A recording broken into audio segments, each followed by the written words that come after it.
Hello everyone, my name is Chandra Prakash Bhavna and today I want to discuss an interview in a company called KPMG and the company location is Gurgaon and the interview date is the interview date was the April 11, 2024. So this interview was based on the Gen framework and PHP, etc. So the first question they asked me, framework versus library. So a framework provides a structural foundation for building applications. It typically enforces a specific way of organizing and structuring your code, while a library is a collection of reusable code designed to solve a specific problem or provide a specific functionality. The framework is in control of the application flow and you work within its rule and architectures. This is often called inversion of control. You write code that the framework calls when needed while you are in control. You call the libraries, function methods when needed. It doesn't dictate the structure of your application. Offers built-in tools and components like the routing, templating, authentication, database abstraction, and more. Enforces a particular design pattern, for example MVC, model view controller, etc. While a library focuses on a specific set of features like the database interaction, string manipulation, or image processing. So the framework provides a standardized way to develop applications, while a library doesn't enforce particular architecture or design pattern. So the bottom line is framework tells you what to do and how to do it. Libraries, you decide when to use it. The second question they asked me, what is Gent framework? So Gent framework is an open source object-oriented web application framework implemented in PHP. Third question they asked me, autoloader in Gent framework. So an autoloader automatically loads PHP classes when you need them. So you don't have to write include or require statement for every file. Okay, so generally why do we use autoloader? To skip the include or require statement. This is just simple. How to set it with Composer? So first of all, install Gent framework using Composer. Composer requires the new name of the Gent framework is the Laminas. Okay, so Composer requires Laminas/Laminas-MVC. Add your namespace in composer.json.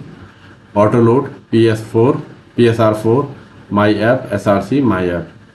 So run this command to activate Composer dump autoload. So without Composer, if you don't have Composer manually, you use Gent built-in autoloader. Use Gent loader autoloader factory. Require vendor autoload.php. Autoload factory :factory. Gent loader standard autoloader namespace myapp, and a magic function you can use dir src myapp. So $user equal to new myapp model user. So class will load automatically. So why do we use it?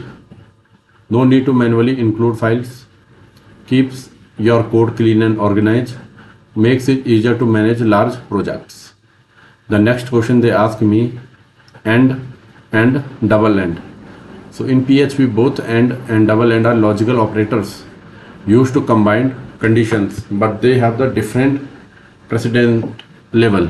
Here is a simple explanation. Let us suppose you have a variable $a equal to true and $b equal to false, and $result1 equal to $a double AND $b. So first check $a double AND $b that assigned to the $result1. $result2 equal to $a and $b. So first assign to $a to result2 and checks result2 and $b.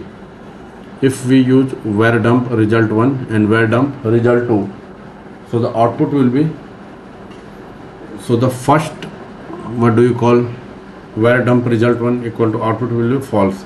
because $A was true and $B is false. So the output will be false when we are using the double AND. But in the case of the what do you call AND operator, the output will be true. Why? In PHP assignment, that is the equal has higher precedence than AND. This means PHP evaluates the statement as result2 equal to $A in one bracket and $B. So let us suppose we have $result2 equal to $A and $B. So what actually happening? Operator precedent in PHP equal to has higher precedent. Okay, so this means it will evaluate first. Okay, so the next question they asked me, PHP CLI. So PHP CLI means command line interface, allows you to run script directly from command line terminal or command prompt without needing a web browser. So how to use CLI? First of all, first check if PHP is installed by using PHP -v. Run a PHP script. Let us suppose you have a file script.php, then use PHP script.php. So example code in script.php, you have echo hello PHP CLI. So if you run the script by using the PHP script.php, so it will give the output of hello PHP CLI. Okay, so why use PHP CLI? Why do we use PHP CLI? First of all, we don't need any web server needed. You can run PHP directly on your computer. Second, great for automation, useful for tasks like the backups or sending emails automatically. Third, quick testing, run small PHP script without opening a browser. Okay. Question number 6, they asked me SQL injection. So SQL injection is a code injected techniques that might destroy your database. Or SQL injection is the placement of malicious code in SQL statements via web page input. So student's ID, and the student enters the following in the input field: 1, 2, 2, 2, 3, 4, 5, or 1 equal to 1. So this basically translate to select star from student, where student ID equal to 1, 2, 2, 3, 4, 5, or 1 equal to 1. Now this 1 equal to 1 will return all records for which this holds true. So basically all the students data is compromised. Now the malicious user can also delete the students record in similar fashion. Question number 7, how to store login and without login data. So for non-logged in user, you can store data temporarily in the cookies or in the local storage or in the client side. Using cookies allow you to store data on the user's browser, which persists even after the browser is closed unless the cookies expire. So how do you set a cookie? Set cookie user data temporary value time plus 3600. So the cookie will expire in 1 hour. How do you access the cookie? If is set $cookie user data, so echo $cookie user data. So output will be the temporary value.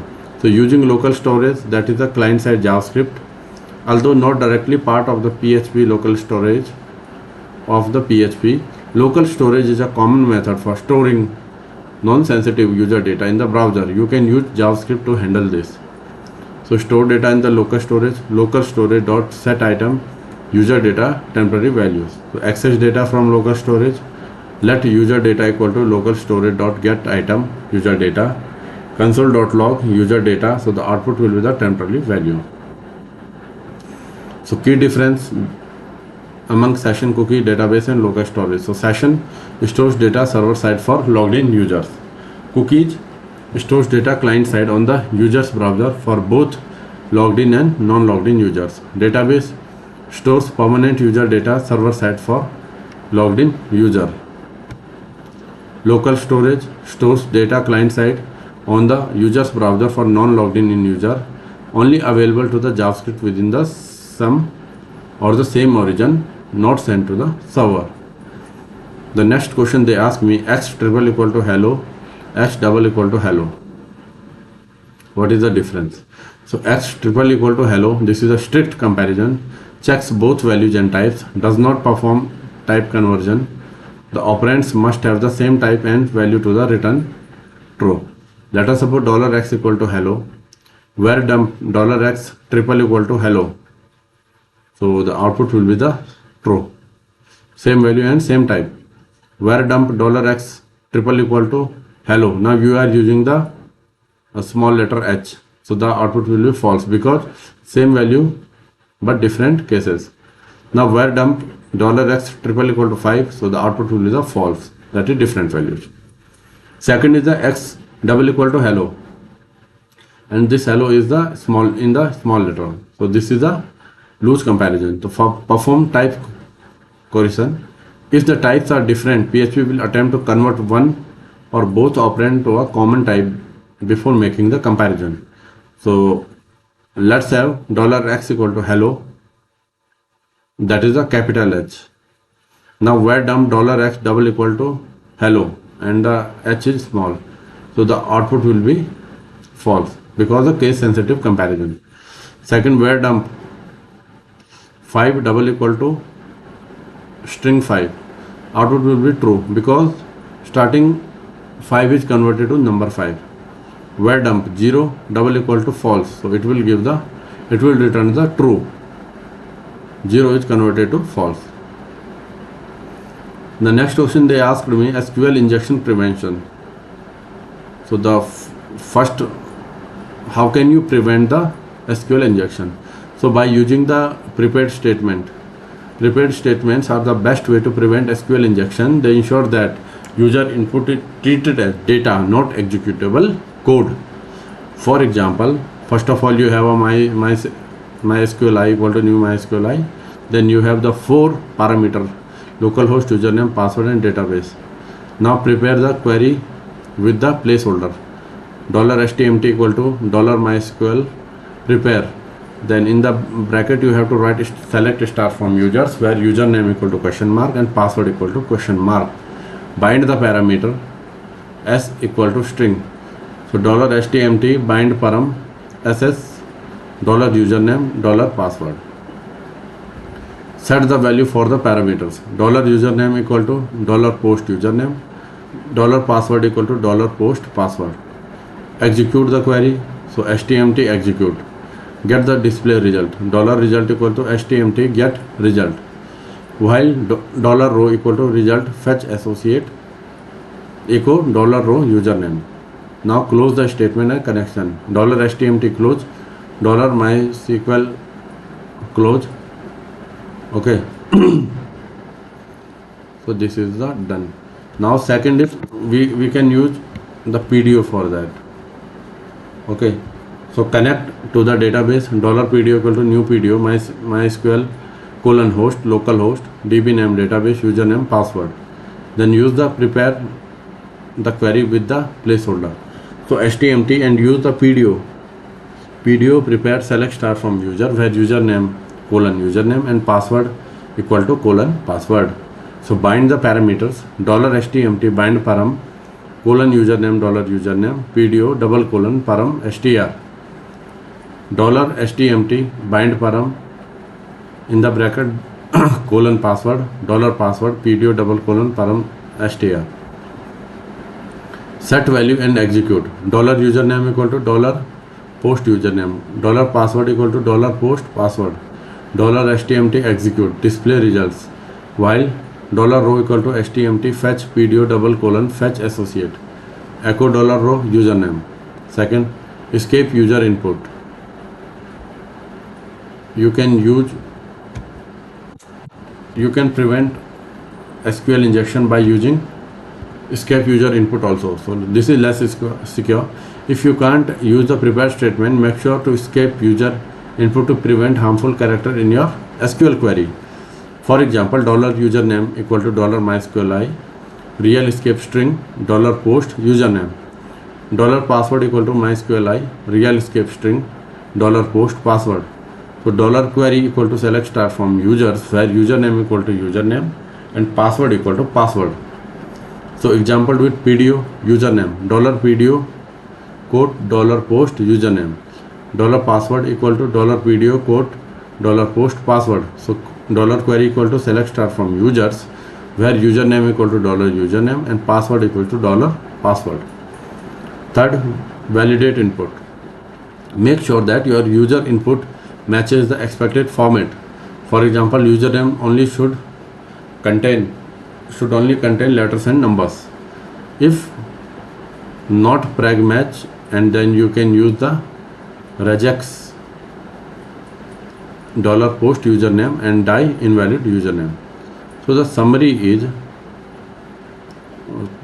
for the SQL injection prevention is: use prepared statement MySQLi or PDF for safety.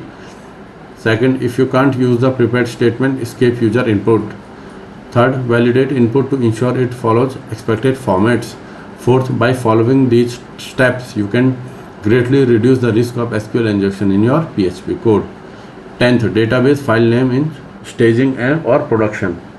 They ask me the name of the file while in the staging or in the production.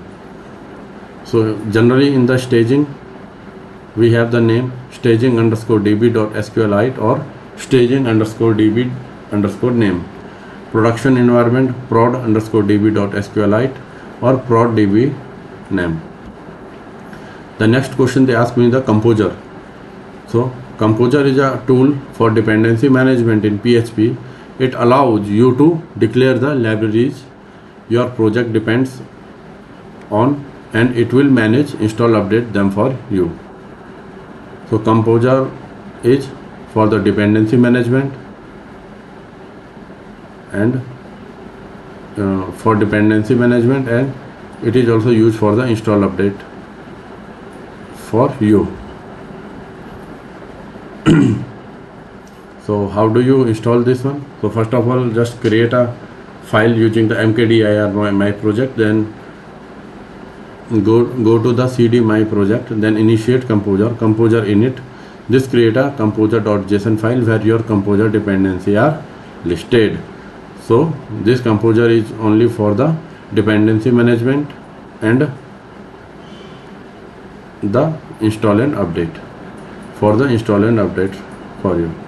So this was the interview in this company called the KPMG. Even they asked me the full form of the KPMG. So this was the